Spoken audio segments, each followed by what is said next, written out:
Businesses devote a lot of time, effort and money to corporate training, but in the end, do they have anything to show for it? Do employees come back from training enlightened and better able to do their jobs? Hanan Nagi is CEO and founder of HNI Training and Coaching. She's here in the studio.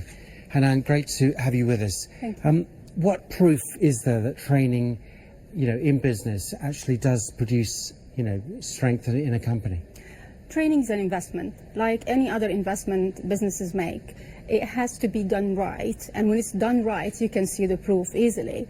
So for it to really work, it has to be aligned to the strategic objectives of the company, to the real needs of the organizations. And when this is done, and when you're able to compare the before and the after, you could see the real value. So if it's a commercial business and you can see after the training that the employees are able to help generating more revenue, reduce cost, control risk, or even with government organization achieve people's happiness or customer service, then it did work. Who is the training and management, carefully directed towards? Should it be the CEOs? Should it be the managing directors, the entrepreneurs, the owners of the companies? Or should it be lower down the line, the actual employees? Training can benefit anybody and everyone in an organization, but it's down again to the real needs at this stage of any organization. So recently, for example, we had a big service organization came to us to keep continually training their sales force and managers. But when we partnered with them and dug deep, we found that the real issue with the declining revenue was the after sales. So this is where they had to invest a little bit more, and once they did, you could see the change instantaneously.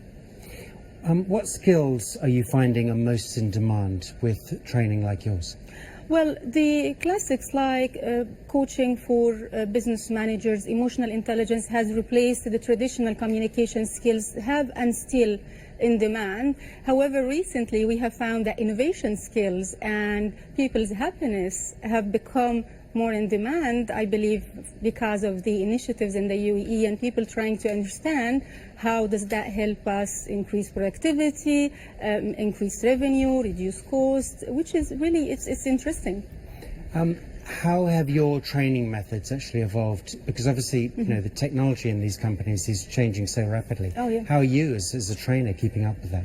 Well, we have moved from just in class or face-to-face training to using blended learning, which is an approach combining both e-learning as well as face-to-face training. Also helped us, especially with the video conferencing and all these latest technologies, to stay in touch with our participants because we train in 7 countries, over months and months when we develop them, whether it's training or coaching or personal development. So it's definitely has changed the ways we interact with our participants and bring real value to them. All right, that's where we'll leave it, but appreciate you coming tonight. Hanan Nagi, thanks a lot. Thank you.